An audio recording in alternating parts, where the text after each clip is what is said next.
Hey, what's up? Happy 1 a.m. in the midnight, guys. It's already 1 a.m. 1:07 in the midnight. Hindi ako nag-live ngayon, guys, and I hope naririnig niyo yung boses ko. Sorry. Gagawa lang ako ng content ngayon, and sa mobile lang yung gamit ko ngayon. Hindi ako gumamit ng PC ngayon.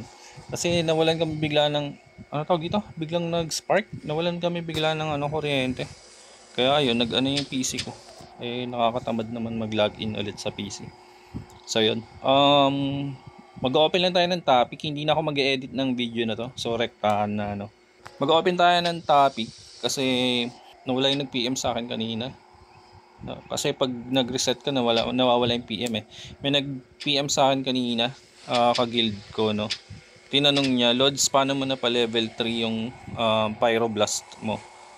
Or paano mo na pataas yung Pyroblast mo gamit yung skill quartz, or paano ka nagparami ng shard samantalang late ka na dito sa server na to. Ayun, di ba, number 42. Kasi ko pa lang ngayon, guys, day 9 ko pa lang ngayon, Okay, so ganito, guys, okay, so pag-uusapan natin paano ko na pa level 3 yung Pyroblast ko. Eto, ayan, paano ko na pa level 3 ng ganun lang kadali samantalang day 9 ko pa lang sa paglalaro nito. And hindi ako, kagaya ng sinabi ko, kung napanood yung mga previous videos ko sa, nakakikita nyo naman pag nagla-live ako, sobrang dami kong susi, sobrang dami kong entry. Yan, ang dami kong entry sa storage din, may entry ako pero hindi kasi ako nagbi-BC, guys. Yan, Blood Castle, hindi ako nagbo-Blood Castle, and hindi ako nagbi-Devil Square. Ito, pakita ko sa inyo yung Devils ko. Yan, tingnan nyo yung Blood Castle ko, guys, tsaka yung Devil Square ko. Yan, proof lang yun, guys. Hindi ako nagba-Blood Castle and hindi ako nagde-Devil Square. Pero yung level ko as is pa din, mabilis pa din, 'di ba? Yan. Ewan ko, basta tinatamad lang ako kasi ito lang yung dailies na ginagawa ko, guys. Golden, Mystic, Courage, Warrior, and Field Boss. Kuha mo na lahat yan, yung 5 na yan, makukuha mo na lahat yung 5 na yan. Pero hindi ako nagbebenta ng mga ng mga resources kagaya ng mga susi. Kasi magagamit natin yan as soon as possible, or pag mas mataas na yung level natin. Magagamit natin yung mga susi na yan pag nasa mas higher na tayo na tier. Okay, and ito yung set ko, guys. Actually, nakabutaw set lang ako, guys. Yan, hindi ko nga inaayos to, guys. Kung ano lang yung ko. Makita ko na libre. Yan. Hindi naman kasi ako nagfo-focus, guys, sa stock. Yan, di ba napansin nyo? Hindi ako nagfo-focus sa stock. Alam nyo kung bakit? Kasi T6 pa lang to. Yan, T6 pa lang yan, guys. So, hindi ako masyado nagfo-focus dyan. And wala akong mook coin masyado kasi ginagamit ko yung mook coin ko. Ginagamit ko yung mock coin. Nakalimutan ko nga kagabi, dapat VIP 5 na ako, guys. Nakalimutan ko kagabi kasi maaga ako natulog eh. Dapat VIP 5 na ako. Nakalimutan ko mag-upgrade ng emblem. So mamaya hintayin na lang natin yung reset na. Nakalimutan ko mag-upgrade ng emblem. VIP 5 na sana. Okay. So pag-usapan natin yung sa skill. Paano ako nagpa-level up ng skill, and usually skill shards, 'di ba, most on the basic contents, 'di ba, or most on the basic topics, 'di ba, usually pinapakita yung sobrang basic kung paano mo makuha yung skill shards. Hindi basic 'yun, guys. Kung gusto mo makuha yung skill shards, kailangan mo mag-top up para makapasok ka sa leaderboard. Every time na makakapasok ka sa leaderboard, halimbawa, nasa na ba 'yon? Parang wala na siya dito, guys, Hindi ko na siya makita. Basta 'yon. May makikita kayo doon every time na mag-aano kayo, mag-gear stock or mag-enhance kayo ng item nyo.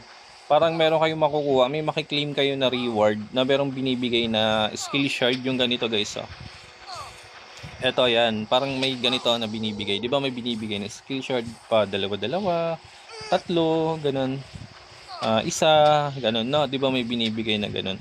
Which is sobrang tagal nun, lalo na kung free to play ka, hindi mo basta-basta makukuha yun, lalo kung yung mga nakasabayan mo. Kagaya nitong server namin is late ako dito ng 20 days, 1 month mahigit na tong server.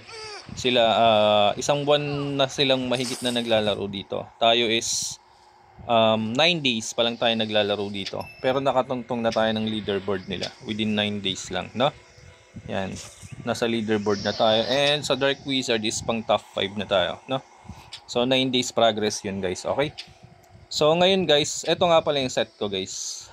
Ayan, actually plus na to, dapat pa plus 17 na tong isa kong weapon eh. Plus 17 na to, bumalik lang sa 14, alam nyo na. Minahalas tayo. And yun, hindi pa ako bumibili ng pang-ups ko. Yan, hindi naman tayo basta-basta nag-upgrade. Okay, so proceed na tayo sa topic natin. Okay. About sa skill, paano ako nakakuha ng mabilisang skill shard, guys? Okay, di ba alam niyo yung guild event? Every 11:30 AM and ito yung guild master.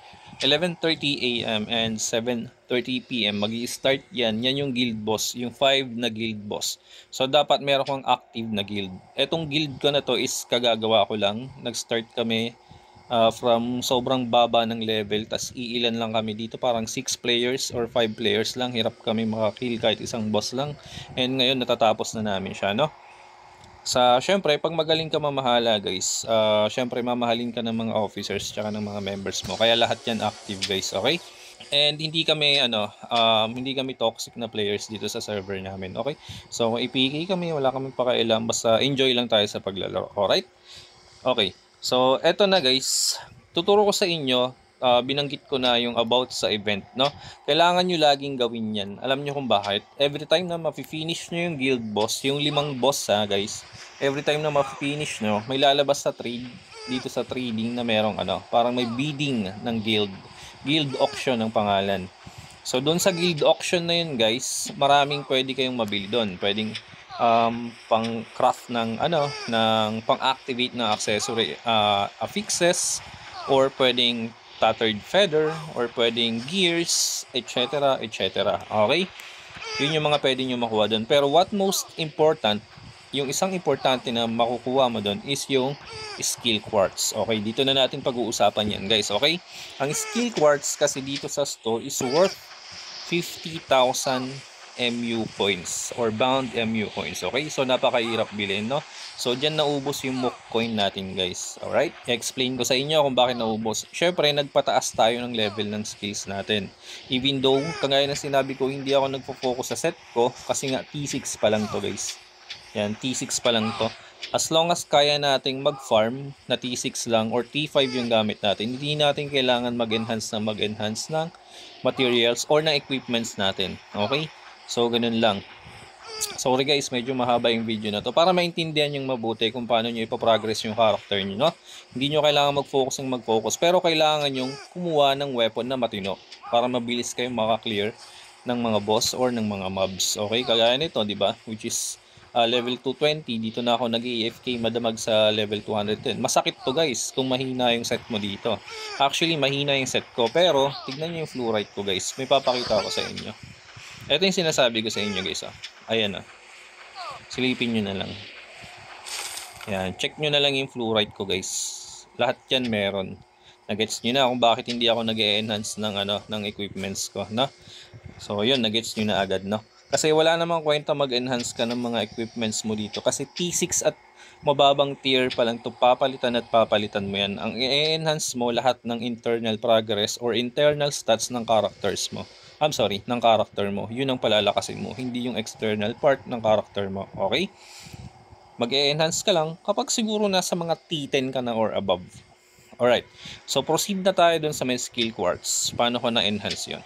Okay. Pag nakakuha ka ng skill quartz dun sa may guild auction, di ba sa trade? Pag nakakuha ka ng skill quartz dun sa may guild auction, pag lumabas na yan dito, kagaya nito, halimbawa, ito. Yan. Di ba walang nakalagay na recycle? Pero ang nakalagay dito, source skill book recycling. Di ba walang nakalagay na recycle? Or skill. Pag meron ka skill book, di ba walang nakalagay na recycle? Yung skill shard. Pag binili mo yung skill shard kasi ang nakalagay lang doon, use or craft yata yun. Basta ganun, parang ganun. Use or destroy yata yun. Parang ganun yung nakalagay. Walang recycle. No?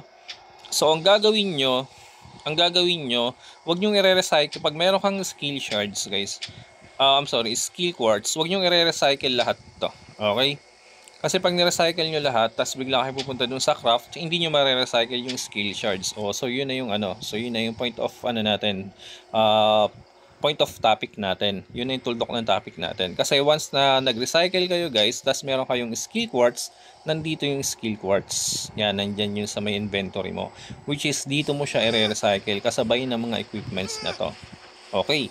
Once na na-recycle mo yun, ang equivalent ng isang skill quartz is 15 shards. or 15 skill shards. Yan.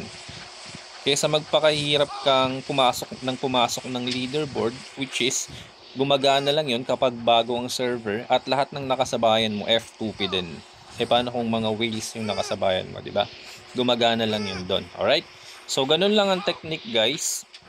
Be active sa guild or masipag ka mag-farm. Kaya mo mag-generate ng 500 TMU points every day. Bumili ka ng skill quartz kung gusto mong lumakas yung character mo, okay? Mahina man yung base damage mo, pero makati yung damage ng skill mo, 'di ba? So yun lang guys, no?